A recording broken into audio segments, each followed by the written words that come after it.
It's time for the final word in sports all across the state. You're listening to Sports Talk with your hosts, Phil Kornblut, Will Pelagic, and the Professor Tom Hayes. You've been waiting all day, so join the show now by calling 800-956-7266. Good evening, everybody. Welcome to Sports Talk, South Carolina Radio Network. A brand new week on this Monday night. Good to be back with you. Phil Kornblut and Will Pelagic with you tonight. Professor Tom Hayes taking a couple of days away from us. 800-956-7266 is how you can reach us. It's been a busy day. Coming off a busy weekend for Mr. Pelagic. While I was up frolicking in the snow in Chicago on family business, you were forced to cover everything, and we did not disappoint you by giving you a bunch to do. I wasn't forced. I just chose to basically beat everything. Yeah, you were at the parade at Clemson. You were at the basketball game at Clemson. Well, it worked out. You were going to have to choose between South Carolina and Clemson basketball and the parade, and the way it worked out with the Gamecocks being delayed a day allowed you to cover everything. My alma mater, not knowing how to get the heck out of town, really just screwed my weekend. MIZ. Hey, South Carolina owns Missouri now in athletics, right? Basically everything. Owns them in football, beats them up in basketball. Took 2 out of 3 in baseball. Forces their AD to back down, to blink. Just owns them. I mean, they split women's basketball last year. Right. And they can do no worse than a split this year in hoops. So that's good. Yeah, good win for South Carolina yesterday. And the Gamecocks 3-0 in SEC play. Now, who saw that coming? Bad. Not many people who want to be truthful will tell you they saw that coming. We'll hear from Frank Martin. He had his regular press conference today, updating Justin Minaya and some other things. We'll let you hear what he had to say about all of that. But, you know, for him, it's just a case of hard work, players buying in, the tough non-conference slate helping to prepare, but guys doing the things that he constantly preaches about, playing hard, playing tough defense, rebounding, protecting the basketball, and now some guys are starting to play. Well, they're healthy. Trey Campbell is starting to play better.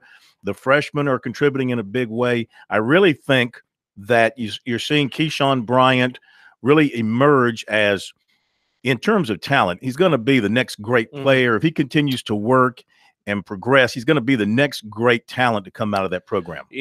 Well, then you mentioned one thing, saying that they're healthy. They're healthy at the right positions. They're not necessarily fully healthy. They still don't have Justin Minaya. They lost Jason Cutt over the weekend to a knee injury in what was a players-only workout because of the need for an NCAA-mandated off day that was normally going to come on Sunday. But because of the fact that the game got moved, they had to move it to Saturday, and the players had a voluntary workout. And by voluntary, we mean you're volunteering, you're going. But because of that, from the standpoint of where he was at, he got hurt in that game, or in that practice rather, and at least put South Carolina behind the 8 ball. But I mean, I'm not trying to say I could see this coming, but we always knew that there was more upside to this program and to this team than we were seeing in the non-conference season. I mean, don't get this wrong. They did take a couple of losses that you wouldn't expect in the non-conference season, Stony Brook and Wyoming being them. But losses to Virginia, Michigan, and Clemson are nothing to sneeze at. And the fact remains, after that, you were able to kind of get them in a way to build on what they did wrong. And the fact is, these young players are getting more experience. You mentioned Keyshawn Bryant. You know who Keyshawn Bryant reminds me of? You know Jamari Carroll, who plays in the league? Yeah. He is that guy. Couple of years before that, when he was in college at Missouri. He's this very, very similar player, a high flyer who can also stretch out and shoot from 15 to 20 feet in the mid-range game. And also Chris Silva has returned to the form that we are used to seeing from him. Frank Martin talked about it multiple times since the conference season started about how he, quote-unquote, messed him up. He is playing much more like the guy who we saw get preseason all-conference honors. All right, phone number 800-956-7266. What do you think about everything over the weekend related to here in state and also NFL playoffs, if you like? Clemson football team is up at the White House to be honored by President Trump. During this hour, we'll bring you some coverage of that. Plus, we'll hear from Dabo Swinney from Saturday's celebration at Clemson. We mentioned that we'll hear from Frank Martin. Also, we'll hear from Brad Brownell. The Tigers fall to 0-3 in ACC play, but no great shame. I don't think there's any reason to panic because you did lose to number 1 on the road. You lost to number 4 at home, and number 4 is really, really good in Virginia. You got a chance to break through in the league against Georgia Tech on Wednesday night at 9 o'clock. They should have a big crowd at Little John for that to help support this team. It's a better team than that 0-3 slate would show you right now. Just like the 0-3 Vandy team, USC will play Wednesday night in Nashville, according to Frank Martin, a much better team than that record indicates. Well, here's the one thing that does scare me when it comes to Clemson is they have a real bad time shooting the basketball right now. They shot just 26%. And the one thing that Brad Brownell said is that he actually liked their shot selection. They just weren't going in. And, you know, when you hold a team like Virginia to 63 points, you think you're going to do better than lose by 20 because Virginia, while they're also very good on defense, they're also number 1 in the country in scoring. So because of that, the fact that they held them to 63 points at least tells you that they were thinking about playing the kind of defensive-minded game that you have to play against Virginia, and they defended very, very well on that end of the floor. But from the standpoint of where they're shooting, they're just not getting baskets to go in. They were 1 for their first 16 shooting the 3. That was very much not good. And because of that, you basically have a situation where you're a team that is struggling to really find itself, and it's happened in each of these 3 games. They had a shooting drought against Duke, they had a shooting drought against Syracuse, and they went a couple of different stretches without field goals against Virginia. They're going to need to be a much better shooting team down the stretch. You got to get points, Corn. All right, also today here in Columbia, a press conference with the city of Columbia and USC representatives related to the, believe it or not, right around the corner, upcoming NCAA men's basketball regional at the Colonial Life Arena. Open practice on Thursday, March 21st. Fan Fest on the 21st and the 22nd. The games on the 22nd and the 24th right here in Columbia in our own personal backyard. Of course, we experienced it up in Greenville a couple of years ago. We all know from watching on television or seeing it in person just how much fun NCAA tournament regional basketball games are. If you're lucky enough to have the time to be able to go and sit all day, I mean, it doesn't get any better to go in and watch 4 basketball games in a day and then 2 the next day. And, of course, the competition is somewhat top-notch. You'll get a couple of number 1 seeds here. I mean, there'll be some mismatches, but you'll also get some really close matchups as well. And of course, for the city of Columbia and for the University of South Carolina, it's great exposure all across the country. And you'd rather have these games, I think, than the Sweet 16 Elite Eight games because it's more games. And I think the fact remains is that your bang for your buck, you'll get, the way that they'll do the session tickets, I'm sure, is the way they've done it in the past. They'll have the 2 games in the morning and then the 2 games in the evening, at least the first day. And then, of course, you'll have the 2 sessions on the day where it involves the round of 32 games.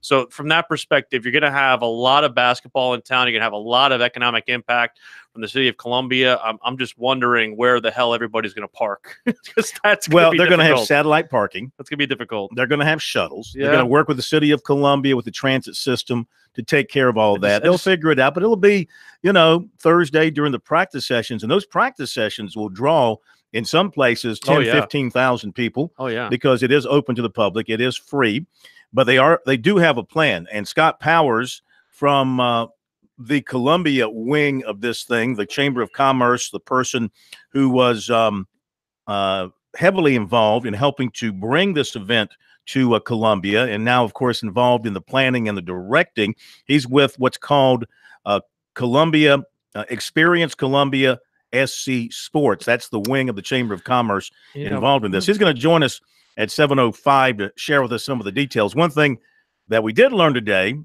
there'll be no beer sales inside the Colonial Life Arena for the regionals. I have some questions about that. But I'm sure you do. Number 2, how great would it be?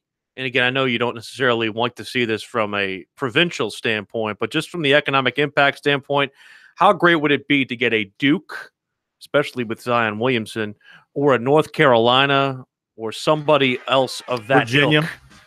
I don't know if I want to see Virginia here. I mean, they're going to bring anybody, a number I'm one getting a little seed. annoyed to see in Virginia. You could get a Tennessee here. I do not want to see Tony Bennett. If I see Tony Bennett one more time this season, it'll be too soon. Well, you'll see him in the ACC tournament probably. Oh, my God. But, yeah, you could see any of those people. You could see Tennessee in here. You could see an Auburn in here from the SEC, ACC. Those are the folks that you're going to bring in along with your Montana State and your Stony Brook from outside the area. And they'll bring crowds, especially those who haven't been there in a while. Okay, we'll be right back.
Sports Talk is the sports talk show of Main Street, South Carolina. From the coast to the mountains, we cover it all. We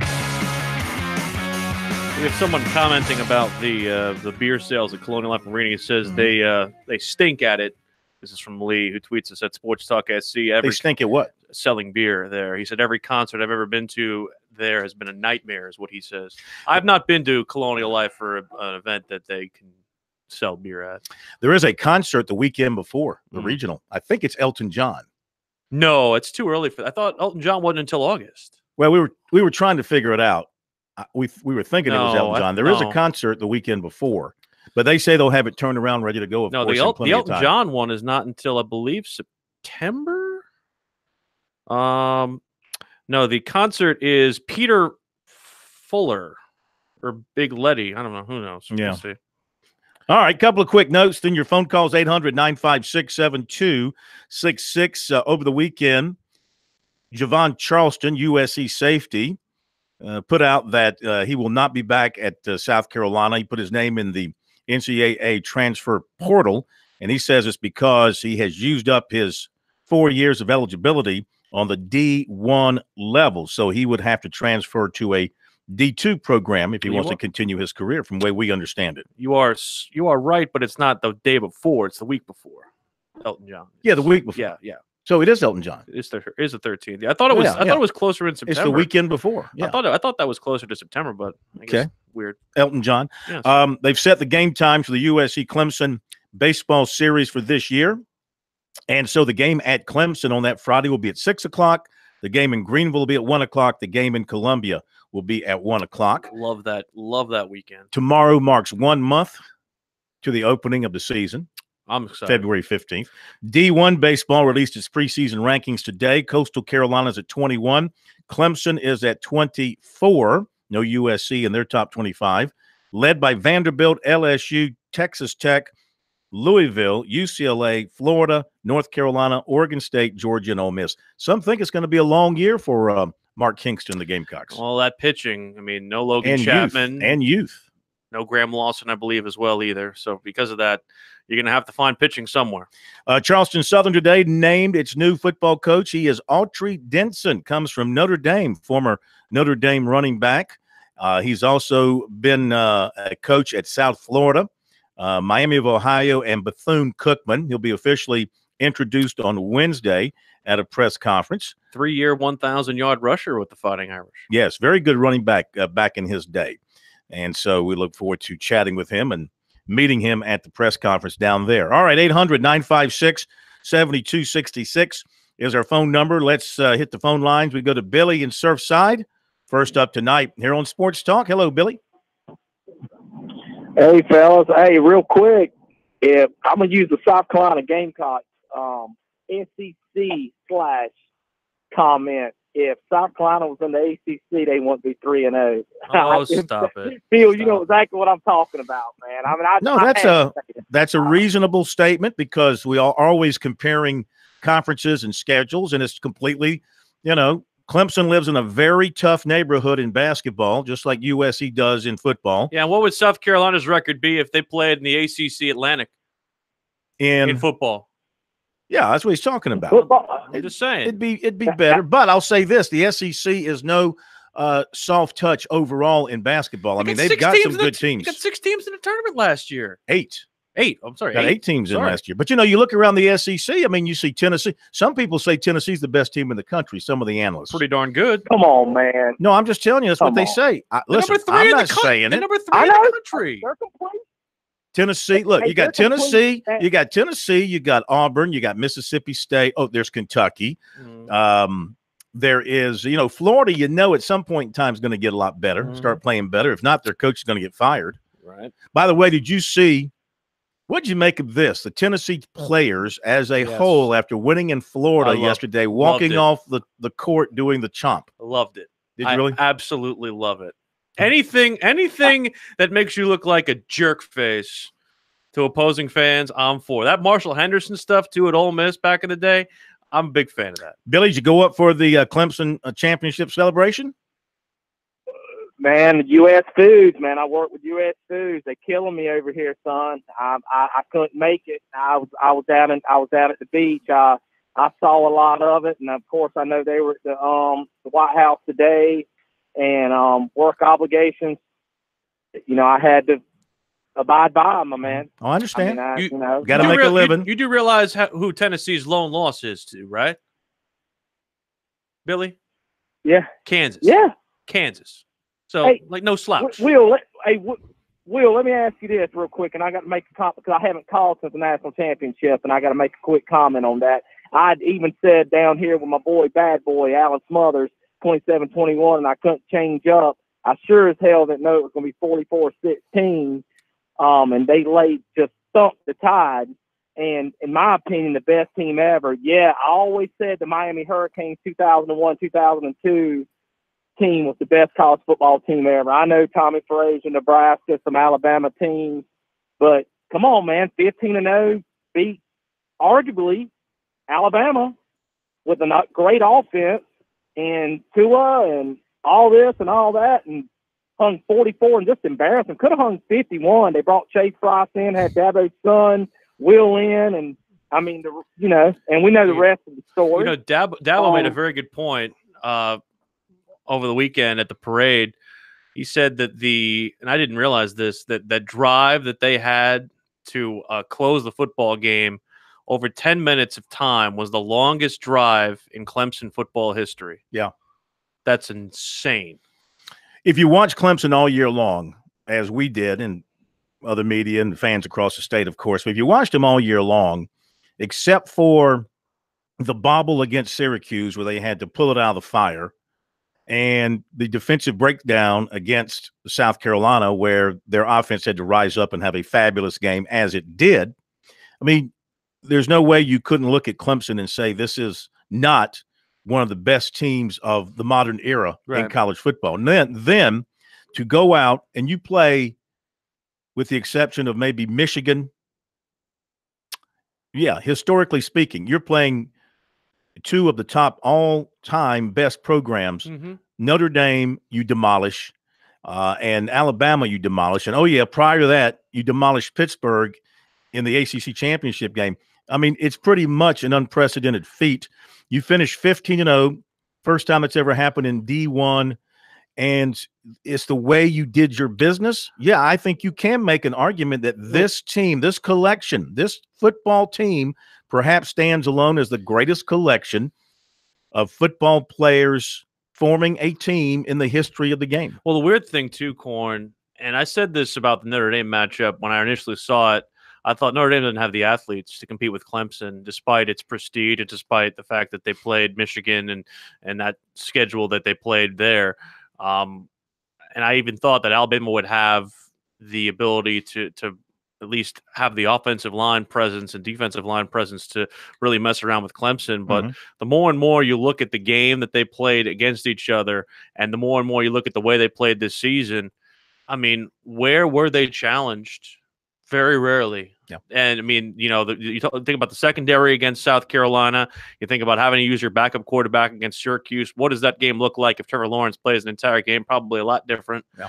A&M was the only other game where they really were pushed, and that was because they were trying to still, go halvesies in between the two quarterbacks. And quite honestly, if the Trevor Lawrence who we saw at the end of the year is playing in that game against Texas A&M, it's a 2-touchdown game. And plus that game was on the road. Yeah. And they found a way to win. I mean, look. I don't think Texas A&M comes within 2 touchdowns of them next year at Death Valley. I don't. You look back over this run by Clemson, it's been a pretty charmed life for the Tigers. The fact that they have excellent coaches and they recruit well and they have terrific players, that's obviously the biggest part of it. But they have, for the most part, avoided severe injury to their best players. They have gotten breaks. Like when they've lost games, like we mentioned last week, they lose to Pittsburgh on a weekend that all the major contenders lost. That really saved them that particular year. They were when they beat NC State at home the year they won the championship in a game that they should have lost, but they avoided defeat there. Withstood the loss of Dexter Lawrence in the playoff. I'm just saying they've lived kind of a charmed life, but they've earned it as well.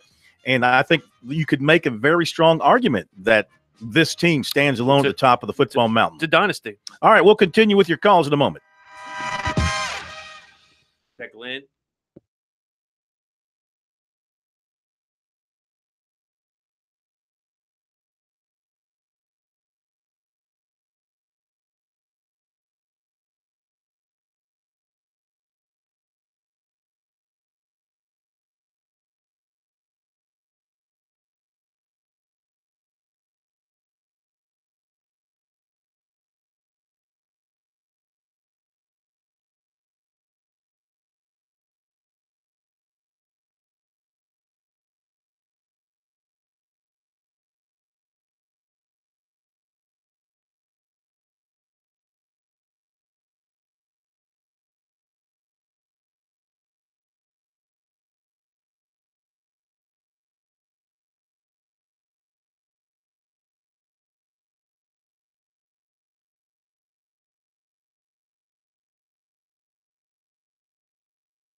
Sports Talk South Carolina Radio Network. We are standing by. We have a feed basically from the White House where they're getting ready to honor the Clemson Tiger football team. The president is going to speak, and we'll bring you some of that if we can, as time allows. If it's able to happen in segment, we're recording it in a separate place to at least bring you the fullness of it on our website, SportsTalkSC.com. But we'll take some phone calls also as time merits as well. Absolutely. 800-956-7266.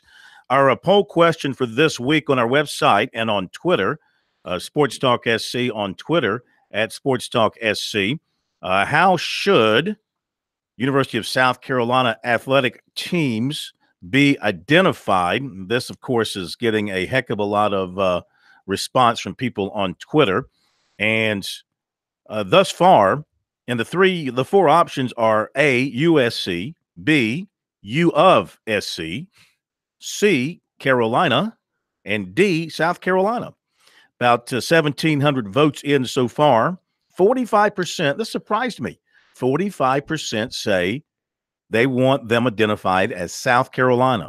27% said USC, 17% said U of SC, and 11% said Carolina. Did you see the Barstool, the Southern Cal outpost of Barstool tried to run a similar poll like this, and it did not go the way that they expected it to? Related to who was the real USC, and was Southern California and South Carolina, and a bunch of South Carolina fans took to it. Yeah, and they've ruined two of their polls now with that. So good on you, Gamecock fans. Well, I've got another branding idea for South Carolina, since they're into changing things up and looking for some unique identity. You know, you've got U of SC. How about Game of Cox?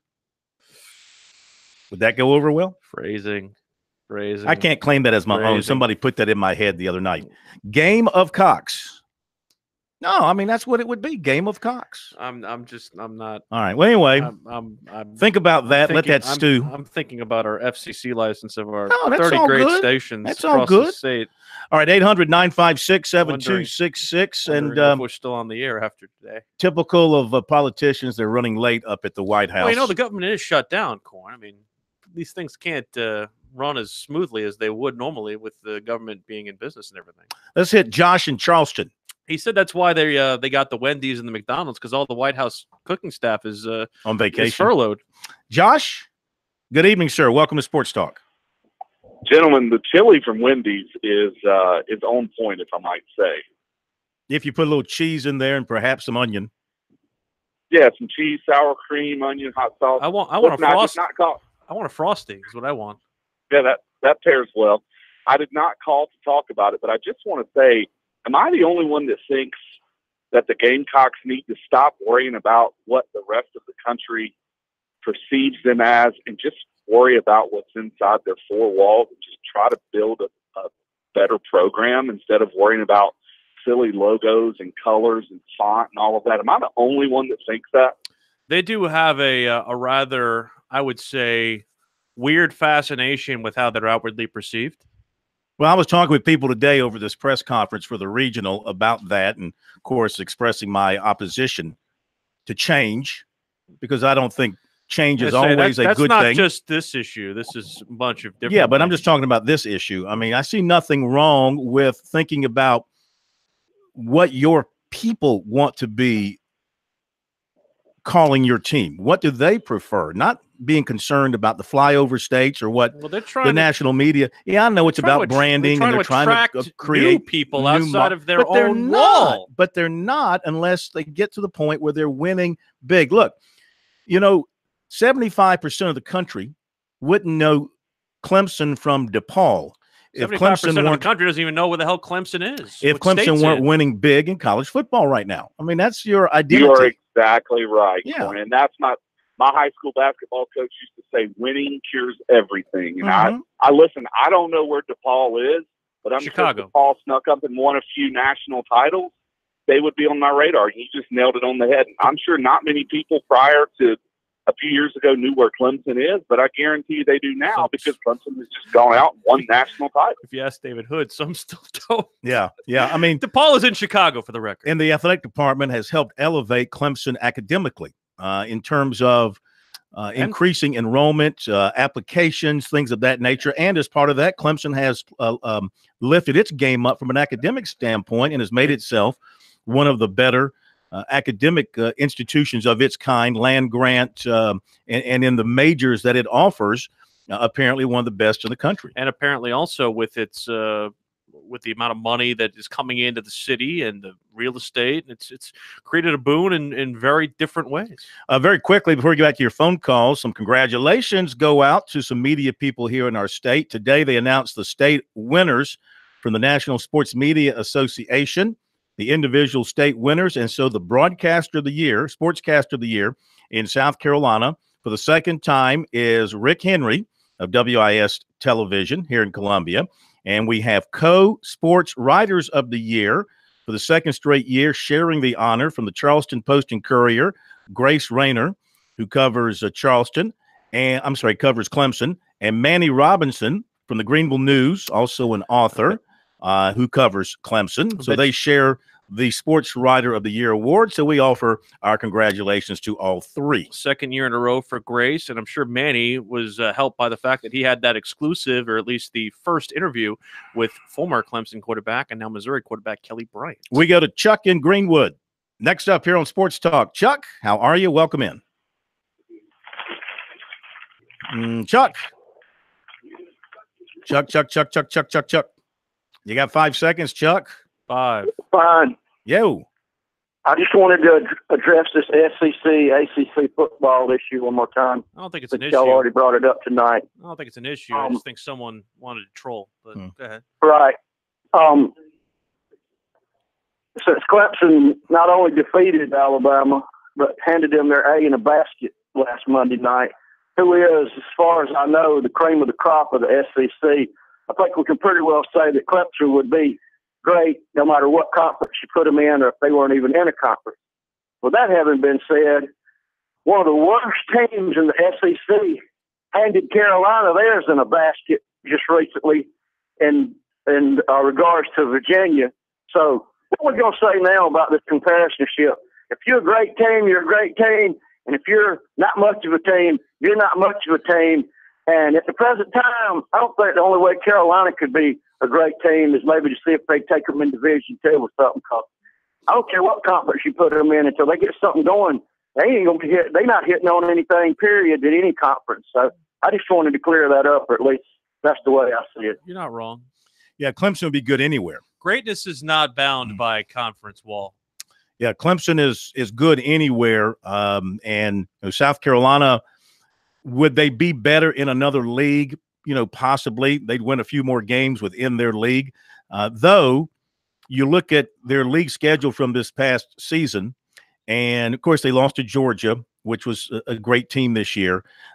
They had a chance to beat Florida, and Florida became a good team this year. I think that South Carolina had a chance to really notch a great win there.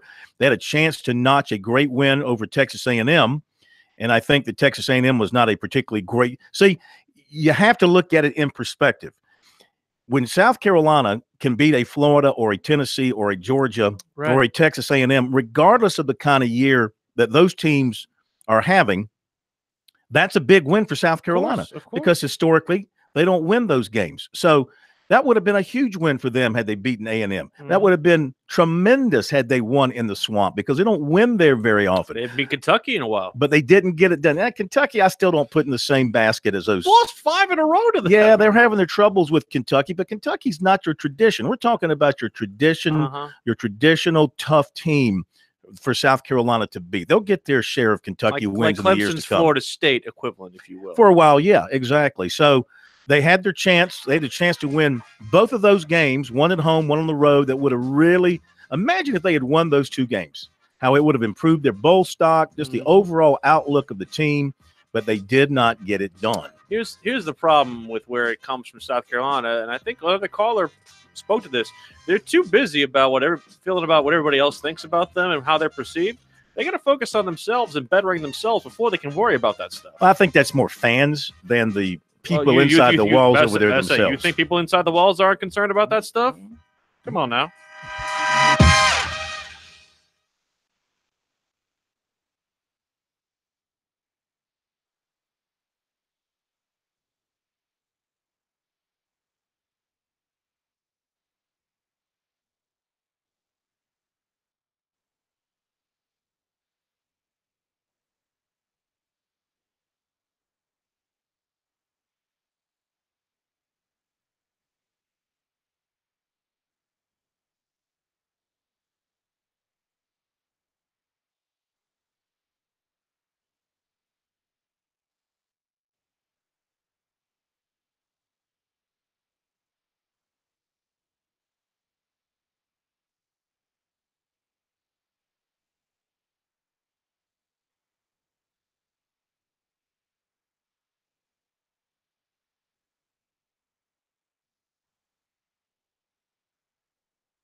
Now back to Sports Talk, South Carolina's most listened to sports talk show for more than 30 years. Sports Talk, South Carolina Radio Network. Looks like we might be getting something from the White House, Corn. Dum dum da dum dum da dum. Does that to us look like? Here's a trophy on top of the podium. Something. That's the coach's trophy. Here comes the Donald. We're going to take a few moments here to listen to the president's opening remarks. He's got Jim Clements next to him. He's got Dabo Sweeney next to him, and Vice President Pence. He got both the coach's trophy and the CFP trophy right there as well. Let's go to it, Brian. Can we bring up President Trump here as he makes opening remarks? We'll go to that right now. And you're 18? Well, that's some fun. You got a good future. Good future. Congratulations. That's fantastic. And, Coach, congratulations. I mean, the whole thing. What you. Coach, you, what a job, huh? Thank you, sir. What a job, Coach. So thank you all. We had a little something different. You know, we had to make a decision.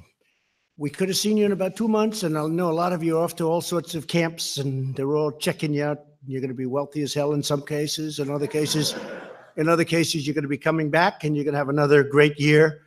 I don't know if you can ever do 15-0. I hear that's the first time, right? 15-0. Has that ever happened before? I don't think so. So I don't know, but you'll do as good, right? You'll do as good. But so I had a choice. Do we have no food for you because we have a shutdown? Or do we give you some little quick salads that the first lady will make along with the second lady? They'll make some salads. And I said, you guys aren't into salads. Or do I go out, Lindsey Graham and Tim Scott, do I go out and send out for about 1,000 hamburgers, Big Macs? So we bought 1,000. Burger King, all American companies. Burger King, Wendy's, and McDonald's. We have Big Macs, we have quarter pounders with cheese, we have everything that I like, that you like.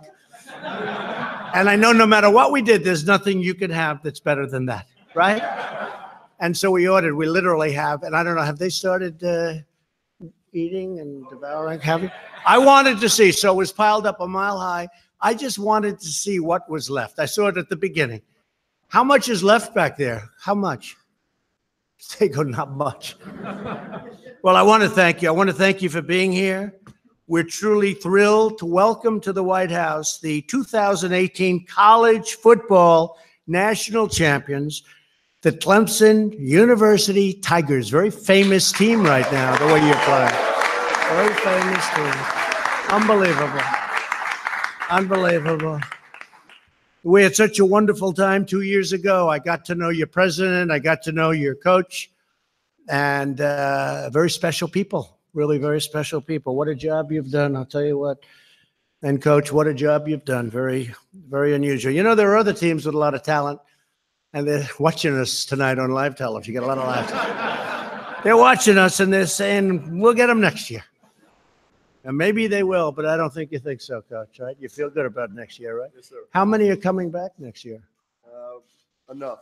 Enough. They'll have a couple of new ones coming in, I'll bet. Nobody's going to feel bad. That's good. Well, we're going to have you back, and you're going to be back. So, and I said that to you last time, but last year we skipped a year. But I said to the coach last time, I said, you'll be back. And it turned out to be pretty soon.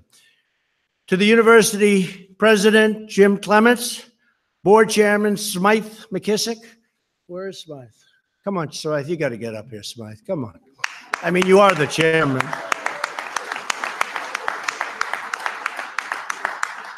Dan Radakovich. Where's Dan? Athletic director. Come on, Dan. Get up here, Dan. Coach Dabo Sweeney, everybody knows Dabo. Is he doing a good job, Dan? You're going to keep him for this season? You're satisfied with his results, right? I would think. And all of the incredible players here, and you are incredible athletes, incredible players. Congratulations on your stunning victory against a great team and your second national championship in 3 years. Pretty incredible. Joining us today, we have a few of our biggest fans. Secretary of the Treasury, Steve Mnuchin, who's doing a fantastic. Where's Steve? Couldn't make your team. He would never be able to make your team, that I can tell you. Acting Attorney General Matt Whitaker, who's a great player. He was in the Rose Bowl, actually. Matt Whitaker right here. I won't tell you whether he won or lost in the Rose Bowl, but they played a good game, right? And he was a great football player. Senator Lindsey Graham. Lindsey. Acting Secretary of Defense, Pat Shanahan, a big fan of yours too, Pat.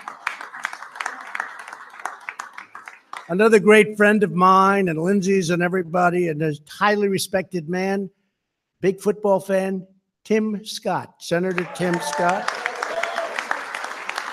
Thank you, Tim. Thanks. Congressman Jeff Duncan. Thank you, Jeff. Great. Hi, Jeff. Also with us is our new chief of staff and a former congressman from the great state of South Carolina, Mick Mulvaney. He's doing a fantastic job. Thank you, Mick. And we have a lot of other great politicians here, great successful politicians. And I have to say what you've done is very inspiring to a lot of people, to everybody.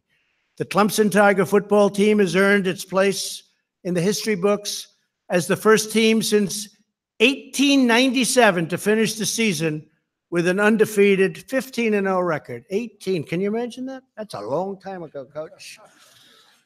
Yeah, just do as well next year. That's gonna do. That is really 1897. The senior players on the team have won 55 games over the past 4 years. An incredible fact. You're tied with the Alabama seniors for the most wins in Division I history. And the biggest win of all came in the final game between these two Titans. They are Titans, with a jaw-dropping 44-16 Clemson win over the Alabama Crimson Tide. And Alabama went in and they felt confident.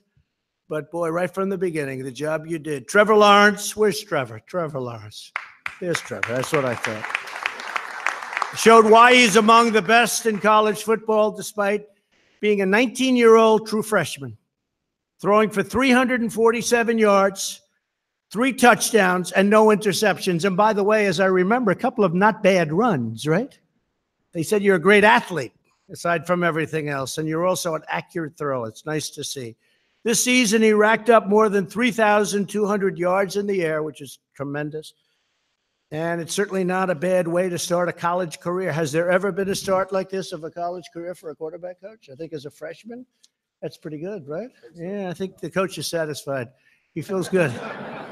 Trevor, he likes you, okay? You'll be, I don't think you're worried about, he's not worried about being beat out next season, I don't think, at the beginning. I don't think so. Although there are probably a couple of guys in here, Trevor, you got to be careful, right? They're probably, who's gunning for him? Who's the hands? Couple of guys, oh, look at them. I know how that stuff works. That's all right. Good luck to everybody. Hey, lots of luck right now. It's a little great. The good news for Clemson fans is that he won't be eligible for the NFL draft for another 2 years, okay? Good. Great career. Wide receiver, I watched you. Hunter Renfrow began his career. Where's Hunter? Hunter, great. Great job, Hunter. As a walk-on, he finished it with 2 receptions in the championship game, and he was drawing coverage all over the place, wasn't he? I could see that. They were talking about it. They were all over you. Drawing coverage anywhere he went on the field, which made it all right. We interrupt the presidents because we're running out of time in this hour, but you heard most of what he's going to say. We don't expect Dabo or any of the Tigers to speak. I think usually with the way these things go, the president just kind of does it. They might do a little jersey presentation, I'm sure, but looks like a lot of people there. Oh, yeah. They've got it. For those of you who aren't able to watch it, you know, in the past, you've seen these pictures, you've seen these presentations, and the team is behind the president. Usually. Today, it's inside. It's in a room, and the team is down in front of him. I want to say that might be the East room. Maybe it's the West room. Yeah, I don't know. They look like the media corps would be if they were there to have a press conference. They were asking questions. You'd see the top of their heads bobbing. My White House geography is not what it used to be. Anyway, I hope you enjoyed hearing what the president had to say. That's an historic moment for the state of South Carolina to have any of our teams there. So historic. It's happened twice in the last 3 years. We'll be right back.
Round 2 of Sports Talk up next with your hosts Phil Kornblut, Will Pelagic, and the Professor Tom Hayes. Don't leave us hanging. Join the show, 800-956-7266. Well, indeed, Dabo Swinney is speaking from the White House, perhaps a sign of things to come. That's in 15, 20 years. That's a dangerous thing, man.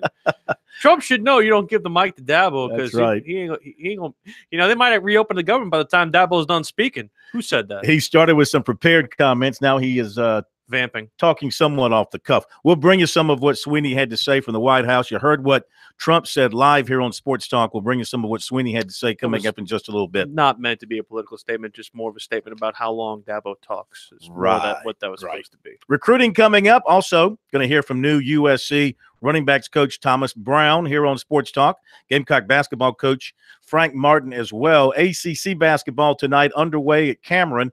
Duke off to a 7-0 lead on the Qs. Make that 9-0 lead on the Qs. One game in state tonight, and that is South Carolina State playing at Morgan State.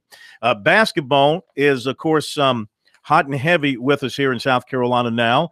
It will become hotter and heavier as the season progresses and we get to the postseason, because the postseason, as it did 2 years ago, is coming back to the state of South Carolina. 2 years ago in Greenville, when South Carolina made its great run to the Final Four.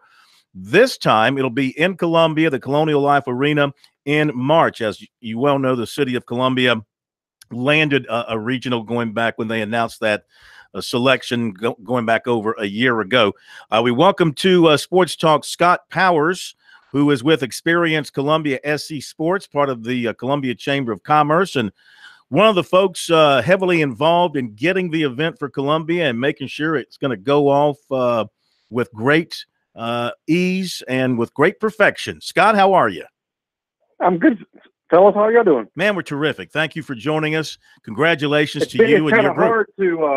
It's kind of hard to follow up the president and Coach Sweeney, so I'm in good company tonight. You are indeed. You are indeed. Just keep your comments short and you'll be fine, because these two guys like to rattle off. So I know you guys are getting excited. It's just around the corner. It's coming up on us quickly. And you said today you're about 99% sets with all your preparation? I think so. Obviously we're going to have a lot of it is going to be, make your plans and then realize things are going to change, and we're going to have to, change with those. So we have a lot of different plans in place, looking for traffic, obviously for hotels and restaurants. The university and Colonial Life Arena have done a fantastic job working with the NCAA for everything that takes place inside the building. Mm-hmm. The NCAA has done this for a long time, and they're ultimately in control of everything that happens inside the arena. But we want everybody that's coming into town, either for the first time or coming back into town, or for the people in the Columbia area, the South Carolina area that are excited to come watch March Madness in Columbia. We want them to have a great time, to make Columbia a festive atmosphere, to have Greenville did such a good job setting the bar a couple of years ago.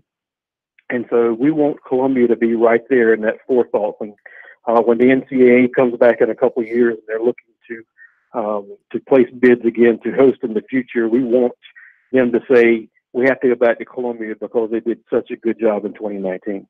Yeah, probably as well as anybody, having worked now for about 14, 15 years in your position, trying to increase the exposure to the city of Columbia. I mean, South Carolina is probably rated third in state in social life and nightlife and things of that part when it comes to comparison with Charleston and Greenville. But this really gives the city a chance to lift itself up by its boots and show the country what it's all about, and get some great publicity all across the country, both for the city and for the university. Yes, and I think that's something that it allows us to show that we can partner. I mean, one of the things about Columbia is there's so many different jurisdictions. We're right, even if you're talking about downtown in the Vista, we're a mile from Lexington County. From the city of Casey, from West Columbia. So when we have to put together these large international type events, we're having to partner with the city of Columbia, West Columbia, Casey, Richland County, Lexington County, and to be able to show that we can pull those things together, I think shows Columbia in a great light and shows that we can host some of these type of events. So, Scott, I have to ask the unpopular question. Why no beer? That is a question for someone else. Why? I honestly was not involved in that discussion. So I honestly don't know one way or the other how the only reason I ask is is because I know the NCAA had this 2-year pilot program involving the College World Series and said that they basically after that approved alcohol serving at their NCAA championship events. So it used to be that you couldn't do it at any NCAA championship events, and I'm wondering if that only is pertaining to things like the Final Four, things of that nature, or actual championship events, and maybe that just extends to the first and second rounds. Maybe that prohibition extends that way. Not sure. No, we were Columbia. Everybody was able to host to serve alcohol in the first and second rounds this year. Okay, they just chose not to. The University of South Carolina chose not to, yes, but I don't know what those discussions were. Yeah, Charles Bloom, representing the university, he didn't know the answer to that either today. Everybody's just sort of passing the buck on that one. We need to get to the bottom of this answer. Have the responsibility. Now, what about in the private suites? How are the private suites going to be handled for the regional? As far as sales or alcohol or no, like if you own a private suite, like you're for the basketball season or whatever, if you're one of those folks that has a private suite, do you have access to your own suite during this regional? Yes, you get first right of refusal to purchase the suite for the NCAA, but they have to be purchased. Gotcha. I will ask another question that is, I'm sure, a popular question amongst people. The parking. I know that people who go to games at Colonial Life Arena, they're always concerned about the parking, and there's not exactly as much parking as people would like around that arena. And of course, with it being during the week, it should be interesting. What are you guys doing as far as logistics from that perspective? Yeah, I think everybody realizes, especially Thursday for open practice, as well as Friday afternoon, that parking is going to be a challenge. And we've learned from what other people have done from the past, and we're kind of going to build on that. And we're offering free shuttle service. We're going to have 2 locations close to downtown. We're going to publicize that to everybody coming in, that they'll be able to drive there, leave their vehicle. It'll be safe, and they can ride the shuttle directly to the Colonial Life Arena. And then when they want to head back to their car, we'll be running continuous shuttles all day on Thursday, all day on Friday, and then on Sunday as well. All around the city of Columbia, we are seeing hotels being built, new student lodging coming up all over the place. How does the city stand now in terms of available hotel rooms with the influx of people coming from all across the country? How do you think the city will be prepared for handling that?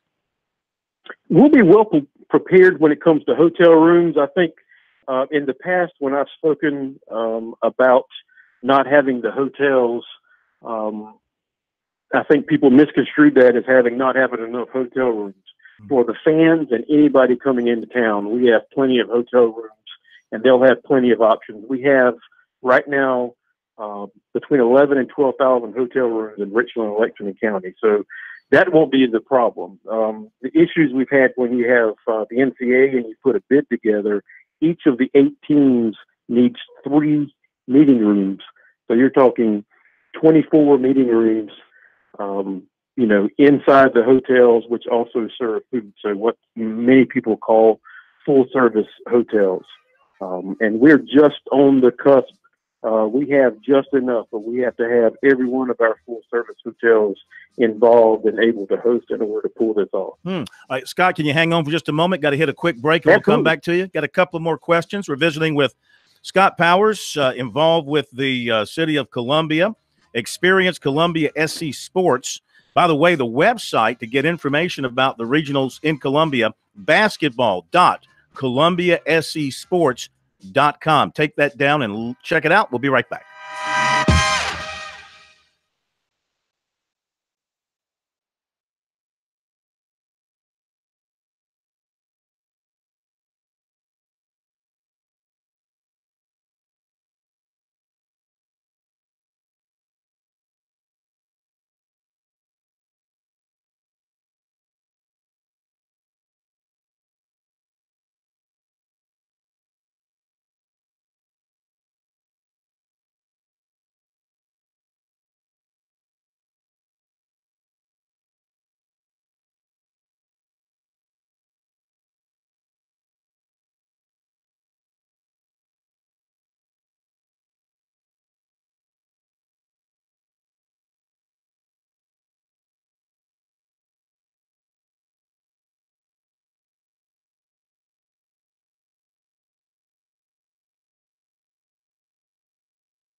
This is the place to talk Tigers, Gamecocks, and more.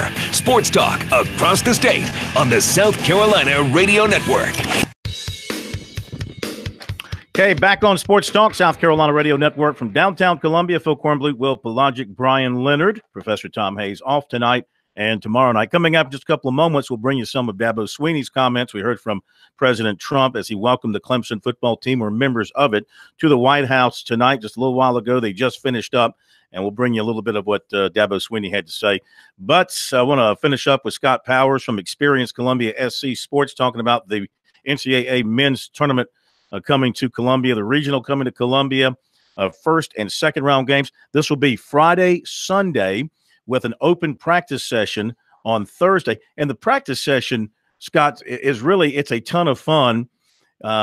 Usually it's open to the public, free of charge. You can come all day and watch the teams. Each team goes in and practices for basically about an hour, and the coach and a few players will meet with the media. It's an all-day event. All 8 teams come through. And really, that's a fun part and a great way to get the regional underway, is to just get in there and hang out with the players and watch them do their thing. Absolutely. I think that's one of the most fun times I had when I went to Wichita this past year to see what they did. Part of that was 14,000 Kansas fans in the building, but you got to see them. You got to see the players interact with, elementary school, middle school age kids. You got to see that younger face, hear that young energy, because you can come and go as you please. We're going to have school groups that are going to come in. So I think it's going to be a good mix of fans coming into town to watch their teams, as well as locals who want to get an idea of what March Madness means to be a part of it, without having to spend I guess we're $240 for a ticket book right now. So that was really exciting in Wichita, and I think we're really excited about that aspect of it here in Columbia. All right, Scott, you said you're about 99% completed. What do you have left on your agenda to complete? I want to sell out of tickets before it gets here. So that's we've got just over, I think, 2,000 tickets left to sell. We have to nail down exactly, and this is 99% done, is the parking. The parking locations, we have to get those contracts signed, get the insurance in place for those, so we can announce those, and then volunteers. We're going to have welcome tables at the airport. We're going to have welcome tables at each of the team hotels, the media hotels, to be able to have information for those people coming into town, all the different 25 events that have been planned to go on in and around the Columbia area. So we're reaching out to civic groups, some of the Rotary clubs, Lions clubs, those type of organizations, to take on one of those welcome tables as a project. So that is, once we get that nailed down, we'll be ready to go. Yeah. And last thing, too, the big part of this thing is who's coming to Columbia. It's got to be a lot of fun for you, and I'm sure that you're online all the time checking Andy Katz and all the different basketball experts and their field projections. It must be kind of neat for you and your organization to see Columbia on that list and to see the different teams. But you got to believe you're going to have the ACC, the number 1 seed out of the ACC here in Columbia, or a number 1 seed, or maybe a couple of number 1 seeds. It could be the ACC champion, could be the SEC champion. You're going to have a bunch of regional flavor, and then some outlanders as well who will be brought into Columbia. Yes, and I think what makes it so fantastic these days is when the NCAA went to the pod, and they gave preference to the higher seeds for their travel. So knowing that if a Duke or North Carolina or Virginia or some of those that are within driving distance of Columbia finish as a top 4 national seed, the odds of them coming to Columbia are pretty good. And I think if we get any of those blue blood type college basketball fan bases, any of them, not just, I won't say if we don't get Duke, we're going to be disappointed, but any of those that we know we're going to bring people into town. We know that there are going to be more people coming into town than there are tickets because people are going to come into town expecting to find extra tickets. And I think it's going to lead to a festival type atmosphere, much like they did in Greenville a couple of years ago, and much like they did in Wichita this year with Kansas in town. So I don't think it really matters exactly who we get, but you're definitely right. It is fun, watching the Duke and what might happen if Zion Williamson is able to play in his home state his only year in college or something like that. But I don't want to get so much caught up into it that we get disappointed if we don't get who Andy Katz thinks is coming to Columbia. Sure deal. Listen, man, thank you so much. Congratulations once again. We'll be back in touch as this thing gets closer to check back in with you. All right. I appreciate that. Thank you, gentlemen. Thank you, sir. One way or another, prepare for a lot of blue. I would think so, whether it's Duke blue or Tar Heel blue or Kentucky blue or Virginia orange. So they did just finish up in what was the East Room of the White House. Dabo Swinney was given an opportunity to speak by President Trump. Here's a little bit of what he had to say. We had our goals, and y'all all know what our goals are, but more importantly, our daily commitment was greater than those goals. And that's what it takes to do something special. And our staff, all of our staff is here. What an amazing job our staff did. It says in Proverbs that where there is no counsel, the people fall. But in the multitude of counselors, there is safety. And we've been so consistent at Clemson because I've got a multitude of good counselors, a lot of good people, unbelievable staff, great continuity, a bunch of great young people that buy in and choose to be about the right things and to think the right way and to lay it on the line for their university and for each other.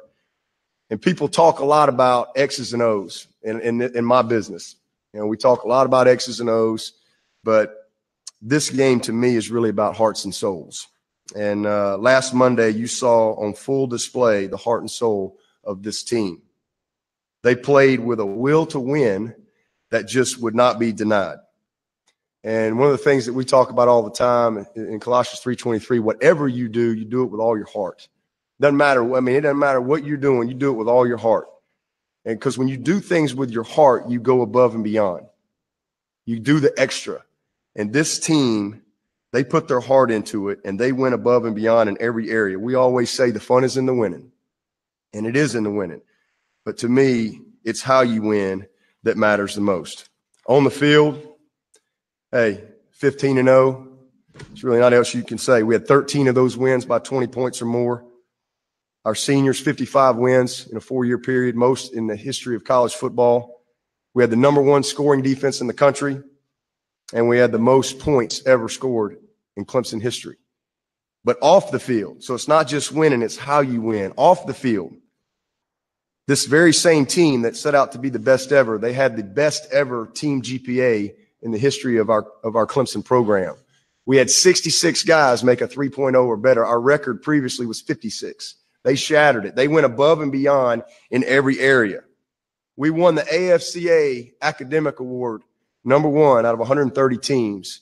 We won the top academic award awarded by the American Football Coaches Association. And then in New York back in December, Christian Wilkins won the academic Heisman, which goes to the top student athlete in all levels of football. So when I tell you this team was committed to excellence in all areas, they were truly committed. And in the end, that's what we're all going to be defined by. That's what our program's going to be defined by. Not by these trophies. Our program's going to be defined by the type of men that leave our program and what they do when they get out into society, the type of future presidents they become, and governors and CEOs and coaches and teachers and NFL players, whatever it is. That's what our program is going to be defined by. All right, Dabo Swinney, his comments from the White House just a little while ago, and the Tigers, no doubt, feeling proud for the moment of being recognized by the president in the White House. It's something that every college team certainly should aspire to do, is to win a championship. And regardless of who's in the White House, if you get that opportunity, by all means, you should take it. It means so much, I got to believe, for the coaches and the players and for the university to be so selected and to be so honored by the president. The publicity, you can't buy that kind of positive publicity. Could you imagine what this does for recruiting now for them? I mean, it's fish in a barrel. It just adds on and adds on and adds on to what they've already got going. All right, we'll be back with more in a moment.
If you missed the president's comments and Dabo Sweeney's comments from the White House, or you weren't following along with us on our Periscope, you can hear them now on our website, SportsTalkSC.com. They have been posted. We didn't give you the entirety of the event just because President Clement spoke, but a couple other people also spoke, some of the politicians. We took all the politic crap out. We just gave you Dabo and the president. See, that would have been a good test because we always say when we open the express lanes, if we're talking to the presidents or we're talking to the prime minister, that did cross my mind. Stop and we take your call, but we didn't open the express lanes. That did cross my mind when you said that. For the very reason I didn't want to be tested. Didn't want to be tested. Not often we get the president of the United States. You know, we did have Barack Obama on with us live in, what was the first year he won? He won in 2008. Was that his first year? 12? Yeah. Yeah. In 2008, when he was candidate Obama, thanks to Jim Hodges. Get out. Yeah, we had him on live for about 20 minutes. Shut up. We offered Hillary Clinton an equal opportunity. She declined. Huh. But we did. No, seriously, he was a super interview, just a pleasant guy. Very awesome guy. Talked about his basketball, you know, and just talked about his experiences and his love for sports and all. You know, we kept it on the sports front. We didn't get into politics, obviously. He loves hoops. Yes, yes. He's a good player. I've seen video. His brother-in-law is the coach? Yes. Was at Oregon State. Right. Many years ago. Right. All right, recruiting, and then we're going to hear from Thomas Brown, new running backs coach at South Carolina, who spoke with the media on Saturday. Make that Sunday. So here you go with the recruiting report from over the weekend. Running back Jerrion Ely of Jackson, Mississippi, was at Clemson over the weekend officially. He's the guy the Tigers like to add to the class if they can get him. He will announce on February 6th. Told me he hung out with several players, including Lynn J. Dixon, Travis Etienne, Justin Ross, was impressed with all of them. The thing that he said, though, was how they have just put the championship behind them and have already gone to work on 2019. That impressed him, that they're not just talking about winning a championship. They've already gone to work on the next season. That's that Saban way, man. That's what happens. Saban? Oh, the Alabama whole This is Clemson. This is Clemson we're talking about. It's the same way. They don't want to be tied into the Saban way. Well, they have the Alabama. It's the Sweeney way now. Yeah. There is no Saban way at Clemson. It's all the same. Anyway, he realizes that Clemson has a bunch of running backs who'll be in the room next season, but that's okay with him because they told him his role would be at the very least a receiver coming out of the backfield. He would get playing time along those lines, and if not, earning his own in carrying the football. This year, he had 1,526 yards and 24 touchdowns. He also led his team with 398 receiving yards and 3 touchdowns. He checked out the academic side of things. He met with Monty Lee, the baseball coach, because you know he's a big-time baseball prospect. He was one of only 4 players ever named Under Armour All-American in baseball and football. Last season, he played in an all-star game at Wrigley Field. Last month, he set an Under Armour game rushing record with 116 yards. This guy's like the closest thing we've seen to Bo Jackson, possibly. So he's taken officials to Clemson and Mississippi State. He is scheduled for an official to Ole Miss weekend after next. You might recall he was once committed to Ole Miss. USC's Thomas Brown did reach out to him after he got to Columbia. He appreciated it, but he said it was too late, and he's focused on Clemson, Ole Miss, Mississippi State, and Alabama. He has taken an unofficial to Alabama. He does not plan to take a visit anywhere this coming weekend. As for coaches coming, he knows Dabo Sweeney and assistants will be in, but he's not sure if it's this week or next. He's also expecting coaches from the other 3 to visit him during the week. And as I mentioned, he's projected as a first-round pick in baseball. So he's going to wait and see how that plays out as well. And will he concentrate strictly on baseball and go that route, or try and play maybe pro baseball in the summer and college football in the fall? Former Vanderbilt baseball star Hunter Bledsoe, who played 5 years of pro ball with 3 organizations, is his advisor on the baseball side of things. Cornerback DeQuantius Watts of Atlanta said it's still between Oregon and USC despite a recent offer from Texas Tech. He's got officials to both coming up. In-homes are taking place now. Oregon cornerback coach Dante Williams was in on Saturday. He said that visit went great, and the Oregon coaches are coming back this week. USC recruiter Brian McClendon, he said, will visit this week. He is scheduled for his official to USC this weekend and Oregon the following weekend. 2020 defensive back Jaden Dennis of Charlotte plans to visit USC this weekend, as does 2020 receiver Daquan Stewart of Huntersville, North Carolina. On January 26, 2020 defensive end Brian Bressie, 2020 receiver Julian Fleming planned to be at Clemson. Louisville coaches were in last night to see USC target offensive lineman Darius Washington. This according to the Louisville 24/7 site. Clemson also was recruiting Washington, who has remained committed to Mississippi State. He's also considering Miami. Athlete Kenny Solomon of Sockasty took an unofficial to Tennessee over the weekend. He was offered as a punt returner and a cornerback. Louisville defensive coordinator Brian Brown was in last night and offered. He'll take an official to Louisville this weekend. Athlete DJ Chisholm of Berkeley committed to Middle Tennessee. Spring Valley defensive back Akil Pauling committed to Marshall. Clemson offered 2020 safety Chris Thompson, Duncanville, Texas. He's 6'2", 195. 2020 receiver Jalen Hyatt of Dutch Fork was offered by Penn State. 2020 receiver Rakeem Jarrett of Washington will be at Clemson on the 26th. Tigers have offered, and they're on his short list. USC offered 2020 linebacker Derek Wingo of Fort Lauderdale, a Penn State commit. 2020 receiver E.J. Williams of Phoenix City, Alabama, was at Clemson Saturday. USC and Clemson are in the top 11 with 2020 receiver Keandre Lambert of Norfolk.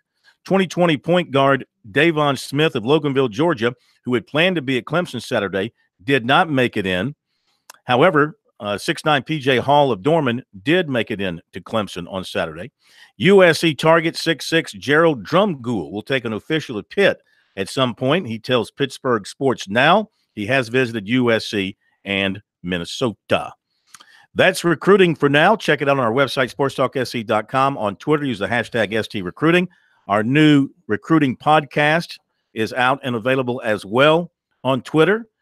You can also go to SoundCloud, follow us on SoundCloud, and get our podcast there as well. Move forward. I don't have time. You took too much time. How long was Thomas? 3 minutes. Oh, okay. We'll do Thomas Brown after the break. You Nothing interrupts recruiting. I'm sorry, nothing. I don't care. President Trump, Dabo Sweeney, Will Muschamp, the Taj Mahal. You know how long? You know how I know that when you are in your zone, and I know we have an audio to play, and I could watch the clock ticking and ticking and ticking. I was like, there's no way. There's no way. When I was watching, I didn't know how long Mr. Brown is in terms of the length of his audio. So we'll just hold him over to the next segment. What is wrong? Look at this. Crazy. Syracuse was down 11-0. They have come back to tie it at Cameron at 31. That's even after one of their post players got hit in the jewels. A couple of things about from Frank Martin today. I don't know if we'll get to his audio. We'll try to. He said that Justin Minaya, thank you, was having a test today on the quad. The only thing left for him to get up to speed is the quad opposite the one that had the injured knee. Once that gets up to 85% strength, then he can start working out and practicing. When that happens, he's about 3 or 4 practices away from being able to join the team again. And so he was having a test on that today. That's one thing. And then he said, today, the 16th, he said, is the deadline when it comes to Minaya and a medical hardship. The 16th is the deadline. You can't play after the 16th. I think that he'll play.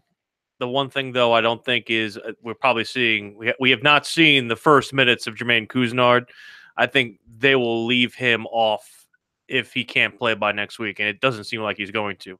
Which, again, I'd like everybody to apologize to me because I had that story a month before anybody else had, and nobody has given me proper credit. Well, you should absolutely address this with Frank Martin next time you see him because I believe he was the one that, kind of mocked early reports from websites and media types and things of that nature. He's going to sue me. Guess what?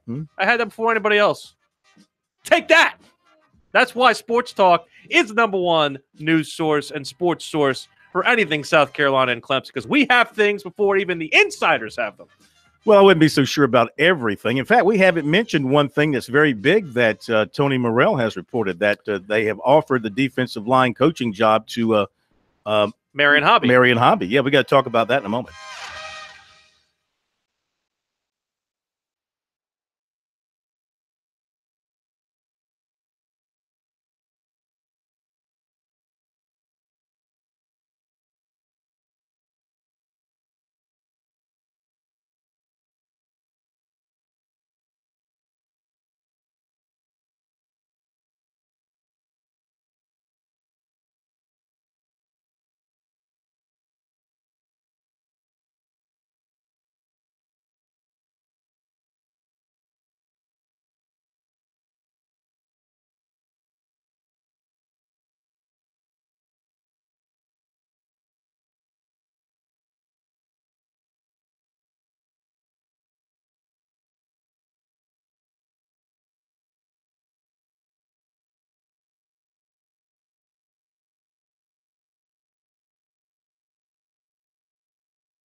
Now back to Sports Talk, South Carolina's most listened to sports talk show for more than 30 years. I didn't think that you were into drama series on the Stars Network, Outlander. It's a great show. It's always on my mind. I used to date a girl who liked that show. Anyway, I wanted to mention that Tony Morrell from the Big Spur Yes. this morning in his column reported that Will Muschamp has offered Marion Hobby the defensive line coaching job at South Carolina.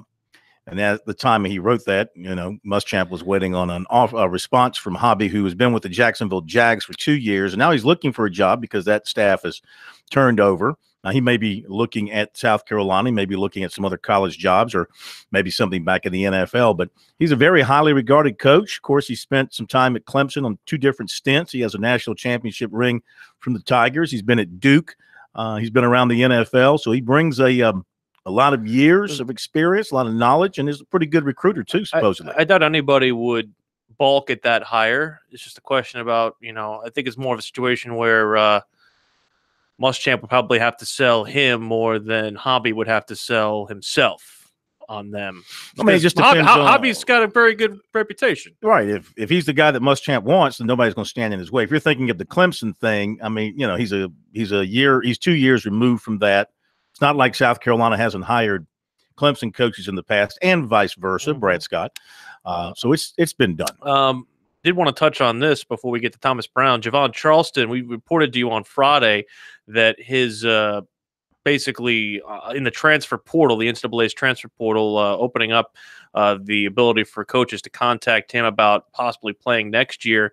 The reasoning behind that, we were speculating as to why he'd want to leave, especially at a position where South Carolina is so thin. He says it's not quite necessarily up to him because of the fact that he has 1 year left of eligibility, or so he thought. And in order to play next year, apparently the compliance department started his clock too soon. Yeah, because he spent an extra year in junior college, and so that started his NCAA Division I clock. And thus he's used up his 4 years of eligibility on the D1 level, but apparently he can transfer down to D2, still play another season. Can't even transfer to FCS from what I understand. Actually, it says he took a few classes online at a high school in order to transfer into USC that apparently started his D1 clock early, is what he says. Yeah. So has something to do with his time in junior college, his time outside of South Carolina. Yeah. Thomas Brown, you had a chance to listen in on him on Sunday? He had some very, I would call it painfully honest comments about the group that he inherits, but he started by talking about just the way this process came about, which was pretty quick, according to him. Well, to be honest with you, obviously Coach Rick retired on that Sunday. Monday, I knew I was not going to retain. It was funny because Coach McClendon and I talked about some stuff a year ago about maybe getting back on the same side at some point. Not sure how it would happen, but obviously it kind of happened this way, and I'm excited about it. What was the biggest selling point that either BMAC gave you or the real reason why you decided to come here? I think it's tradition. I've always played against South Carolina when I was in school and knew about the great fan base and how tough these guys were to beat at all times.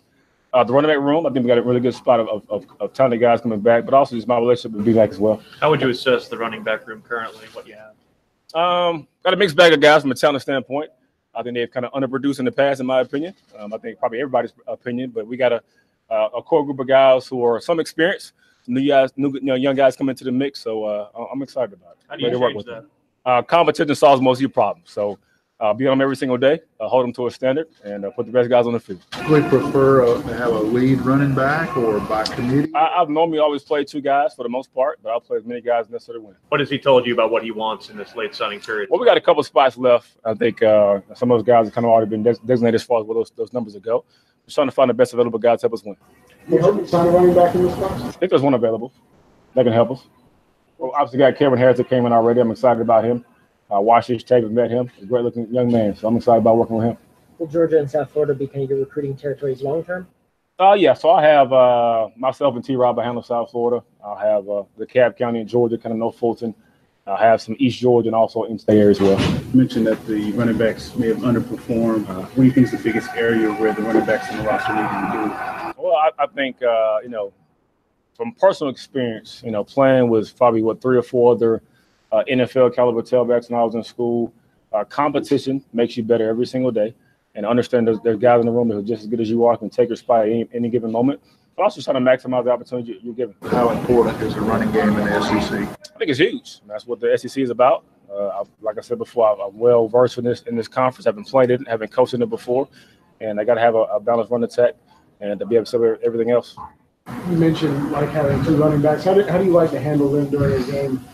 I think it depends on how the game is going. Again, everything is going to be earned by every guy that's going to be on the football field for us, and that's kind of what I've done for the most part everywhere I've coached. When I play, we kind of rotated 4 or 5 guys at a time. I was not a big fan of that. I think nobody in the room was a big fan of that, and I think everybody wants to play, but you got to earn the right to play. I think it depends on what those guys bring to the table. So you'll ride the hot hand? It depends on how the game goes. Yep. Coach, you've been in the new ops building now at South Carolina. Just how does that compare to some of the other places you've been in terms of facilities? Not even close. It's the best I've been around by far. And obviously I left a place where we just built a brand new indoor, which is a really nice facility. But that one doesn't compare to anything else I've been around. It's phenomenal. Did you like what A.J. Turner said? There's no reason to leave the new facility when touring it in their little Justin King manufactured video to talk about. Yeah, it's a beautiful facility. I mean, it's got everything a football player would want. Very quickly, 49-44 Duke over Syracuse. You've also gotten the ACC tonight, Florida State playing at Pittsburgh. USC got the big win, 3-0. Got the win over Missouri yesterday. Frank Martin met with the media this morning. Maybe the most important thing he talked about was the update on the injury status and the rehab going on with Justin Minaya. He's getting tested on his strength. His hamstrings are as strong as they need to be. The kneecap situation, which I believe I shared with you guys, has stabilized. So now his range of motion is good. The swelling's all gone. We need his quads to get to a place where they're as strong as the hamstrings. And he's working at it really hard. And he's getting tested later today. I think it's at 1:30. For that quad strength. And as soon as that quad gets to 85% of the strength, when you 85% of the other quad, he'll be cleared to start doing stuff on the court. So we're close. We're close. Now, then the second part to that is that once he gets cleared, he's going to have to go through 3 or 4 practices and make sure that knee responds the right way. Because you don't want to just throw him out. He's been gone for so long. Just throw him in a game, and that knee flares up, and now he's done for the next 2-3 weeks, and you burn an opportunity to redshirt if that's what the next step would be. So, but how do I throw him back in there? That's the challenges that we face as coaches. When you deal with injuries, you open up a door, someone else steps in. You talk all the time about all hands on deck. Everyone has to be ready to go. When your number's called, you got to be prepared.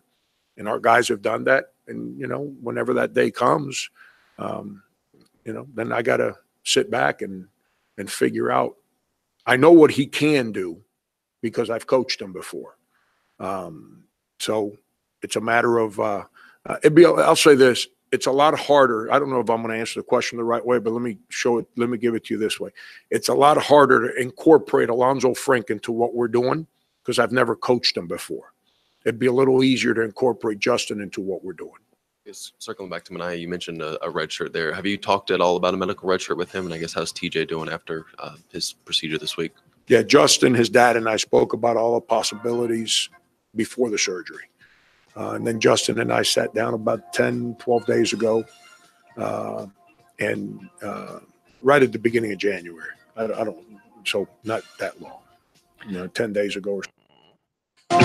That is a little bit from Frank Martin. They play Wednesday at Vanderbilt in that very weird gymnasium they have there in Nashville.